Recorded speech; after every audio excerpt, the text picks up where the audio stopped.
कहानी है उस शख्स की जो कभी एक साधारण पुलिस वाले का बेटा था, जिसके सपने बड़े थे लेकिन वो इन सपनों को साकार करने की बजाय जुर्म की दुनिया में कूद गया। आज वो शख्स भारत के सबसे बड़े गैंगस्टरों में से एक है। नाम है लॉरेंस बिश्नोई।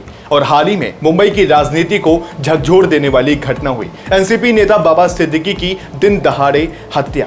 क्या इस हत्या का संबंध सलमान खान से है या फिर ये लॉरेंस बिश्नोई की एक और खतरनाक योजना का हिस्सा था? चलिए जानते हैं इस रहस्यमयी हत्याकांड और लॉरेंस की खौफनाक जिंदगी की पूरी कहानी को।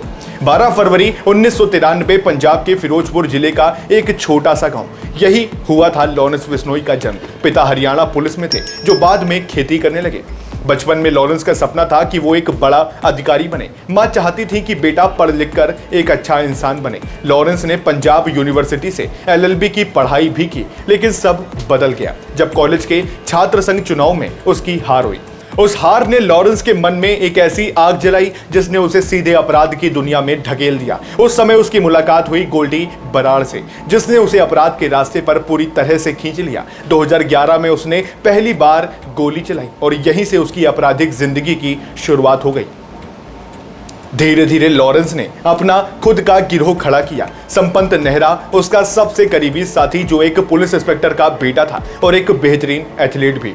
लॉरेंस की एक खासियत थी, वो खुद कभी हिटमैन नहीं बना, बल्कि उसने अपने लिए शार्प शूटरों की फौज तैयार की। उत्तर भारत के राज्यों में फैले इस गिरोह ने कई बड़े अपराध को अंजाम दिया। लॉरेंस का नाम तब सबसे ज्यादा चर्चा में आया जब उसने 2018 में सलमान खान को जान से मारने की धमकी दी। उसका गुस्सा 1998 के काले हिरण शिकार मामले से जुड़ा था, जिसमें सलमान खान आरोपी थे। बिश्नोई समुदाय ब्लैक बक को पवित्र मानता है और यहीं से लॉरेंस की दुश्मनी शुरू हो गई। सवाल उठता है कि क्या बाबा सिद्दीकी की हत्या का कारण सलमान खान से उनकी नजदीकी थी? सिद्दीकी और सलमान के रिश्ते किसी से भी छिपे नहीं थे। क्या लॉरेंस ने बदले की भावना से बाबा को टारगेट किया? ये सोचने वाली बात है।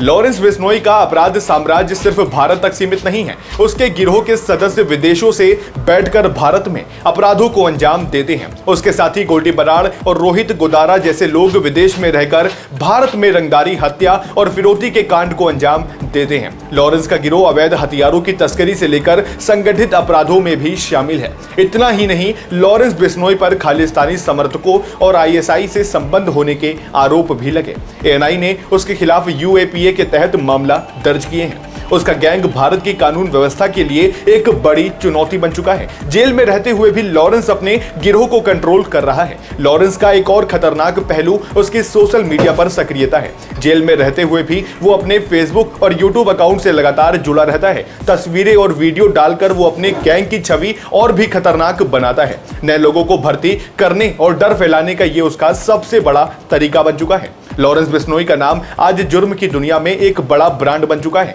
लेकिन बाबा सिद्दीकी की हत्या से जुड़े कई सवाल अब भी अनसुलझे हैं। क्या इस हत्याकांड के पीछे सलमान खान से उनकी नजदीकी थी या फिर ये सिर्फ एक और खौफनाक साजिश का हिस्सा था? इन सवालों के जवाब समय के साथ सामने आएंगे, लेकिन एक बात तो तय है, लॉरेंस बिश्नोई का अपराधी साम्राज्य अब भी उतना ही खतरनाक है जितना वो खुद है। अगर आपको ये वीडियो पसंद आई हो तो इसे लाइक शेयर करना बिल्कुल ना भूले। साथ ही हमारे चैनल को सब्सक्राइब करें ताकि और भी ऐसी वीडियो के अपडेट्स आपको मिलते रहें। तो चलिए मिलते हैं अगली नई खबरों में, तब तक के लिए नमस्कार, जय हिंद।